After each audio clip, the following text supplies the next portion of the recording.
Bharat Ratna doctor Babasaheb Ambedkar यांच्या 134व्या जयंतीचं औचित्य साधून त्यांच्या कार्याचं आणि जीवनाचं महत्त्व समाजातील सर्व स्तरातील नागरिकांपर्यंत पोहोचवण्यासाठी पर्यटन संचालनालयाच्या वतीनं doctor Babasaheb Ambedkar tour circuit सहलीचं आयोजन करण्यात आलंय।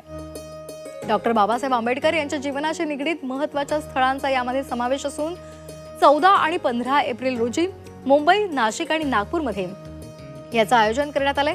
डॉक्टर बाबासाहेब आंबेडकर टूर सर्किटमध्ये मुंबईतील दादरमधील चैत्यभूमी, राजगृह, प्रिंटिंग प्रेस आणि परळमधील VIT चाळ, वडाळा इथल्या डॉक्टर बाबासाहेब आंबेडकर महाविद्यालय आणि फोर्टमधलं सिद्धार्थ महाविद्यालय या स्थळांचा समावेश आहे।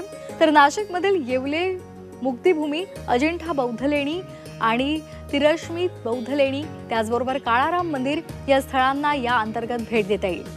नागपूरमधील दीक्षाभूमी, डॉक्टर बाबासाहेब आंबेडकर संग्रहालय, कामठीमधील ड्रॅगन पॅलेस आणि नागलोक विहार या स्थळांचा या सर्किटमध्ये समावेश आहे।